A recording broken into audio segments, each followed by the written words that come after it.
Better schools versus a debt-free future. That's the battle before voters in Newton this week. Plus, a plea for more help paying in-home nurses of hundreds of Kansas' most vulnerable citizens. And AETNA apologizes for not living up to its promises to help Kansans. What changes are on the way?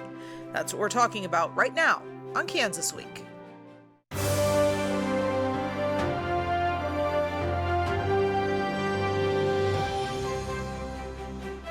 This is Kansas Week, and I'm your host, Pilar Pedraza. AETNA Insurance, one of the state's 3 Medicaid providers, came under heavy fire this week from doctors, hospitals, and others for, among other things, consistently not paying bills. KSN's Capitol Bureau reporter Alec Gartner shows us how AETNA is planning to fix those problems. Problems with state Medicaid contractor AETNA were front and center at the CanCare Oversight Committee meeting Tuesday. AETNA leadership says it has changed out the management team for Kansas and is bringing in resources nationwide to help address the issues. We haven't met the expectations I have for our plan, and we certainly haven't met your expectations yet either. So I do want to acknowledge that and apologize, because that's happened under my watch and I'm accountable for it.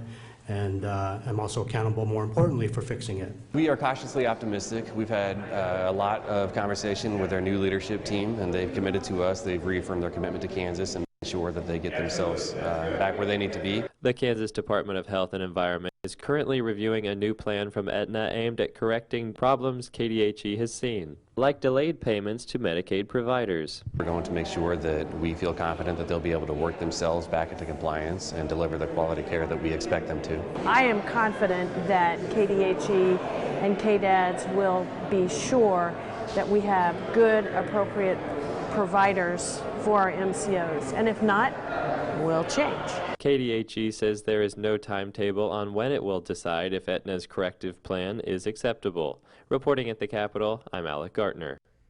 And joining me on the desk this week to discuss this and more, we have Sierra Scott, host of Positively Kansas, and State Representative Tim Hodge, Democrat from Newton. Thank you so much for being here. Absolutely. Thanks for having me. So as we talk about what's going on with AETNA, and I know you spent many years in daily news, as I have, Sierra, certainly complaints about Medicaid providers, there's nothing new there. No. In fact, that's been going on for years and years. I think it might be worse now than it's been. But yeah, it's always been an issue, I think. Yeah. Especially in the state of Kansas. Yeah, yeah. And as we move forward with this particular problem, Tim, the governor has sent them a letter saying fix or else. And we've got a plan that they're working on, but the details aren't coming out yet. Meanwhile, providers, I was at that hearing on Monday, and providers are saying the problem has gotten worse in the last month. There are all kinds of moving parts in this issue. And we only have a certain amount of time to talk about it, but I'll try to explain it the way I understand it. First part is this was a specific issue in my campaign last summer. I ran against the gentleman who was part of Brownback's, actually chaired Brownback's team to privatize Medicaid. And so that happened in 2012. And since that time, you have had a marked difference on hospital and nursing home and healthcare providers from being paid and not being paid. Now, the problem with hospitals is legally and ethically and morally, they have to provide services for anyone who shows up. And so if someone shows up with or without insurance, the hospital has to provide health care. And so they do that. They provide the care. They lose the money on that patient, and then they submit their bill. And it used to be that they would submit it to the state, and they would get paid. Yes, it was a discounted amount, but now they submit it to a private insurance company under this privatizing CanCare plan back in 2012. I believe I had the date right, but that insurance company will delay payment or not pay or question the payment, and what happens is the hospital or nursing home is in the position of appealing an action, which takes months to get paid. Meanwhile, they still have bills to pay, they still have nurses to pay and payroll to meet, and it has just crippled our most important part of society, which is our hospitals and nursing homes. This is just another one of those brown bag experiments that we've had to digest and somehow get through over these last few years.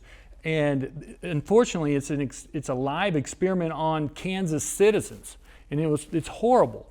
We should never have messed with it. It wasn't a perfect system. CanCare is not a perfect system because it doesn't pay everything. I'm going to jump in right there where you're saying CanCare is not a perfect system, even before changes made to privatize it. I was there on Monday. I wasn't there on Tuesday when Aetna presented their plan, but I was there on Monday when various providers, hospital association, home care providers, et cetera, were making their complaints and giving their updates on the situation and saying that, you know, things have been getting worse in the last month and the biggest issue is not paying of bills. But Brenda Landwehr, Representative Brenda Landwehr, who's on the committee, said, you know, we've always had problems with Medicaid. We've always had problems with CanCare. It's not about things having gotten worse. It is about fixing this problem that we're having right now. I'd love to respond. No, you need to respond to that. Here's the issue. It is about things getting worse. Before 2012, you did not have the massive delays in getting paid that nursing homes have now. What's happening is the Medicaid applications, there will be some kind of minute problem in the application, and it will not get approved. A minute problem example being someone will forget their bank statement that they needed to provide. Someone forgot the life insurance policy that they had that they need to prove exists or doesn't exist. And there, what happens is people don't get approved for Medicaid for months and months and months. And statute of limitations and deadlines roll, and there's no way to pay. And the private insurance company actually thinks that is a way that they can save money by not paying.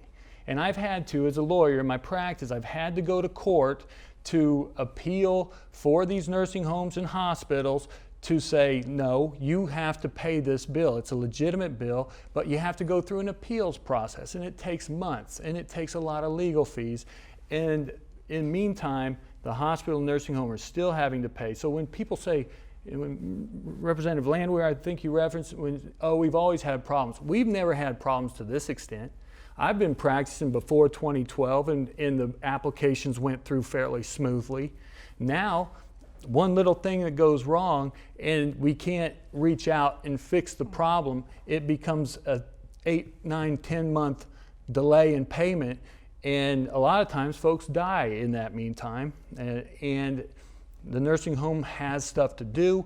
They don't have time to figure out all these intricate applications, and then they don't get paid. Well, and that's a big problem. But one of my questions is, because I know a lot of people are blaming privatization, is it Aetna specifically, or is it privatization? Are there other companies that would be more effective? I know the complaints on Monday were about Aetna specifically. My philosophy on that, I think that's a philosophical question. When you take government function, which is taking care of our most vulnerable citizens, our elderly, our children, our folks who are working but they don't have health insurance, when you deal with those folks and put a private insurance company between them and services, that private company, remember, has to deal with shareholders. They don't care about the patient. They care about their shareholders. They care about their privatized bottom line. They are not, and that's just definitional, they are not as concerned with the people as they are with the dollars. And that is the philosophical, fundamental problem with taking government services, like taking care of our most needy, our most vulnerable, and giving that to a company who is more concerned with their shareholders' share price than taking care of people. And that's where you'll find a fundamental difference on opinion versus on this whole privatization of government services. Okay, issue. well, we're going to move from that to another issue that did come up in that same hearing. A Wichita area mother took her plea for better pay for home health care nurses to the State House. Her daughter requires around-the-clock trained medical care every day. Cake News Investigates headed to Topeka with her. Nora Calvert sounds like any other 4-year-old until you hear this. A reminder her brain doesn't tell her lungs to breathe. Machines do the breathing for her, requiring constant monitoring and adjustments. For that, her parents need help. We have been without consistent night nursing for nearly 6 months now, and needless to say, we are exhausted. Corey Calvert and others told state lawmakers Monday morning the problem is pay for home health care nurses. We have nurses that drive 50, 75 miles, yet the rate that we can pay them is equivalent to a babysitter. According to Thrive Pediatrics, a home health care provider, they get $31.56 an hour from Medicaid. Out of that, they have to cover the cost of administration as well as basic supplies such as sanitizers, gloves, and some medical equipment. That leaves them with just $18 to $20 an hour to pay the nurse. So we currently have 4 12-hour shifts uncovered for our daughter. People say, oh, we just have a nursing shortage. However, I think really the core of the issue is pay. From healthcare providers to parents like Calvert, they begged lawmakers to raise the base pay for home health care nurses of critically ill kids like Nora, saying the shortage is actually costing the state more money than a pay raise would. Medicaid spending goes to hospital care at 47% of those dollars. Home health care gets 2%. Are you ready for a long-term fight? Sure, bring it on. And this is a story that I've been following for a little bit now. And when you look at Nora, her case, I mean, wow. They have to adjust how much oxygen the machine gives her multiple times a day. The first time we met Corey, she was so exhausted. You could just see it in her eyes, you know, and because they don't have somebody right now to cover a lot of those overnight shifts. And several of them talked about in this hearing about just how big a difference it is.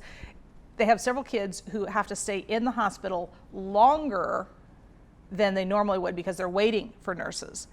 And the length of that stay costs about $200,000 on average, whereas if they had been at home, the same cost would have been $61,000. What kind of training? Because I would think the nurses have to have a higher level of training than just your average nurse to be home health care. Is that right? Honestly, I'm not real. I would assume it's the same level of training because as an ICU nurse, which I do believe is a slightly higher level of training there. Which is where I think the problem lies.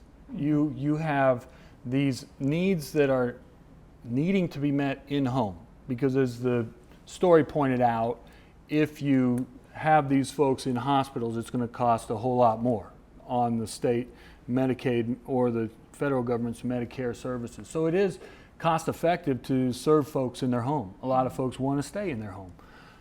The issue really comes to these are nurses and people that go into folks' homes, take care of them, and you don't want to not pay them well because obvious humanity will move into that whole situation, and if someone's not feeling like they're getting paid well, maybe their quality of work isn't as high as it should be. And again, these are folks that have paid into Medicare, Medicaid, and paid their payroll taxes their whole lives, and here we are shorting them when they need the services the most. Okay, so I'm going to ask a quick question before we move on.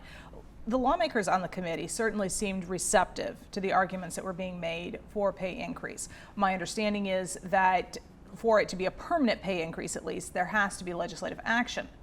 Is there anything that can happen before that? You know, does the governor have an option?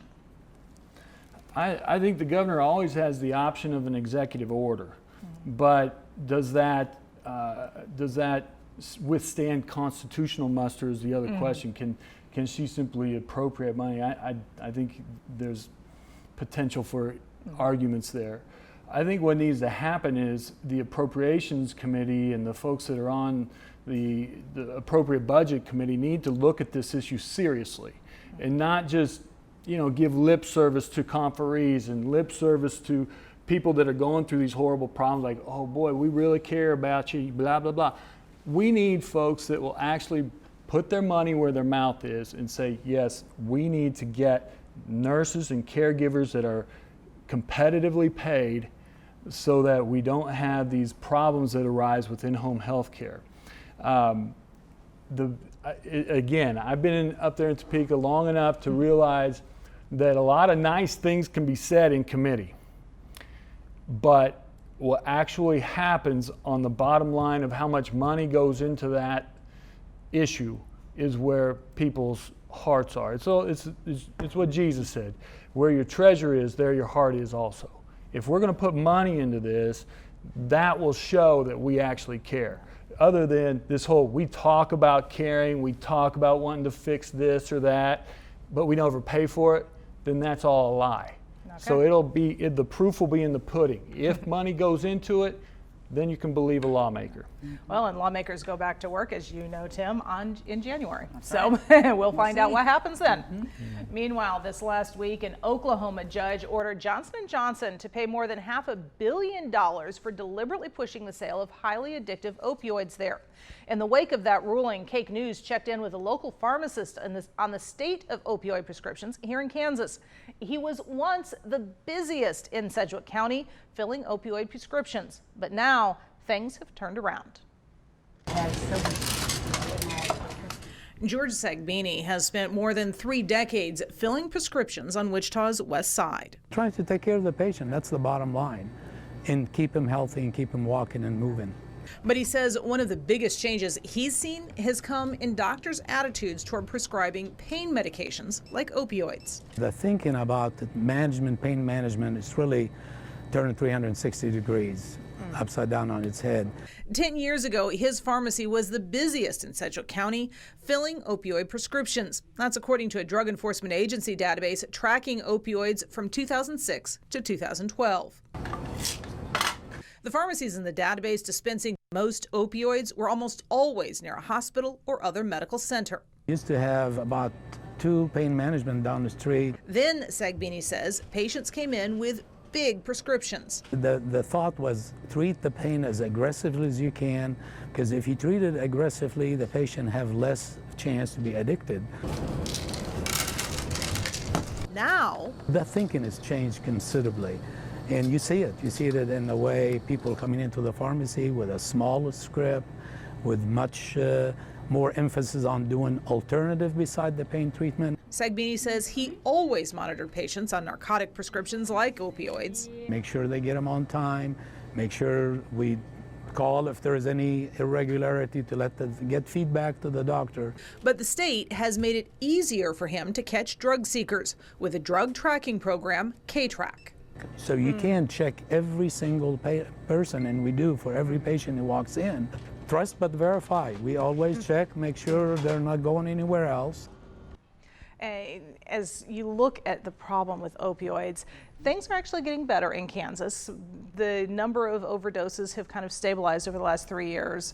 We'd like to see them go down, but at least they're not going up anymore.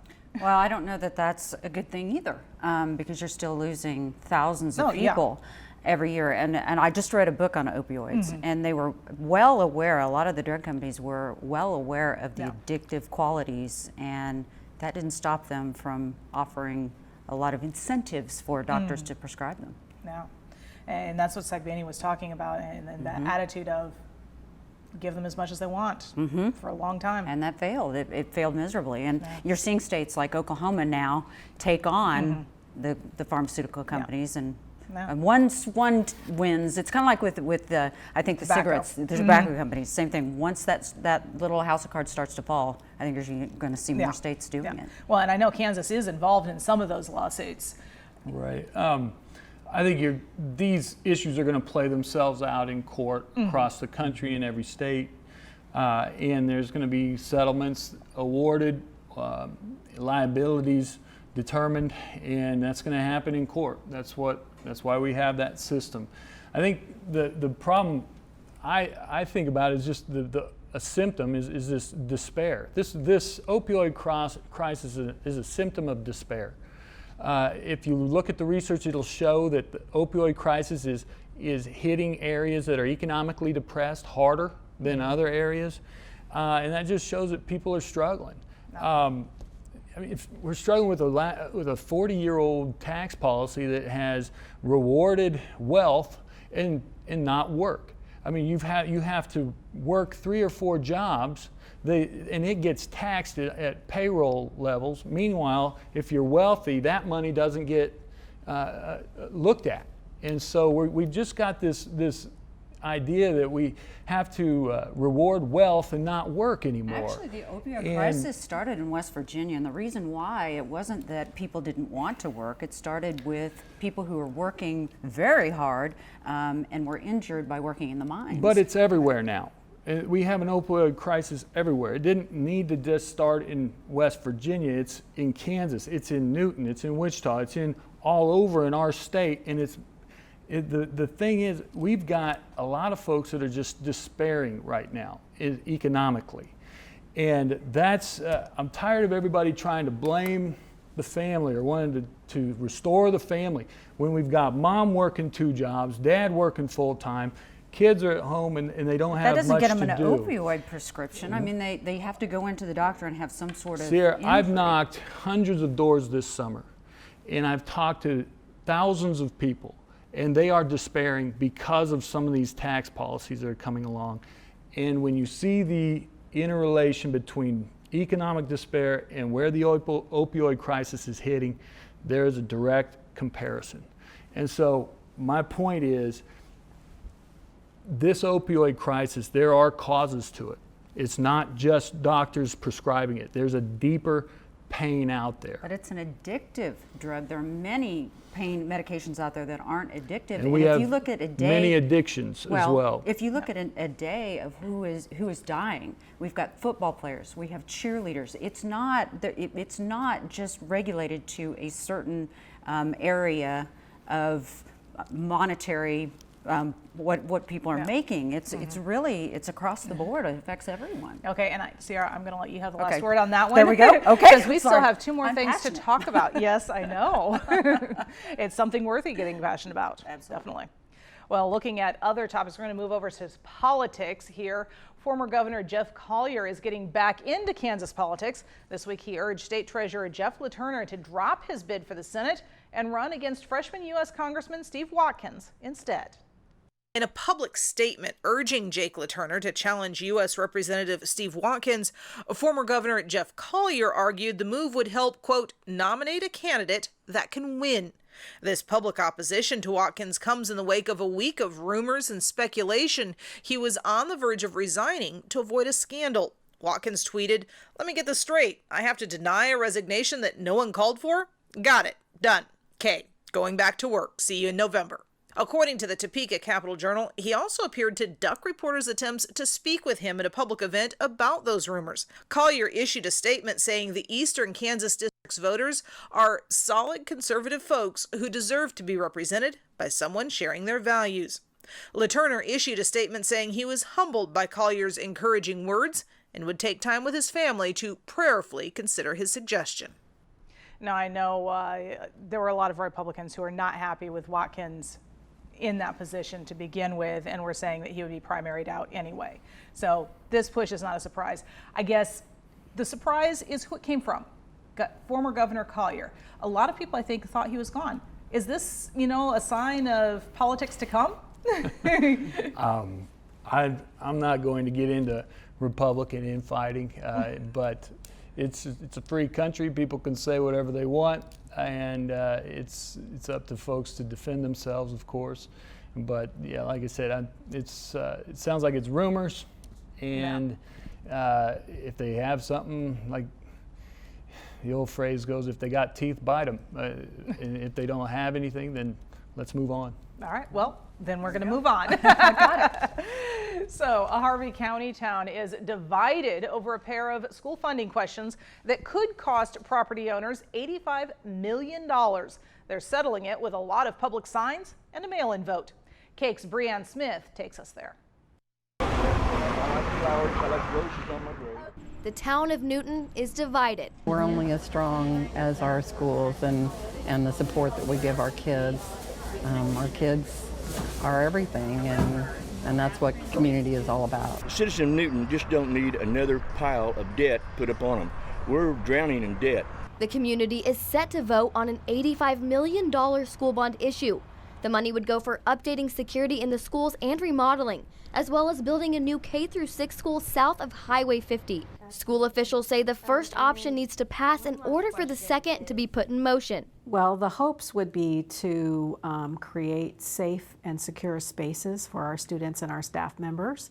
Supporters hope a majority of people agree and vote yes. For us to compete effectively and to grow as a community, we need to be on a playing field, and the only way to get on that playing field is to have good schools. Community members voted on a similar bond a couple years ago.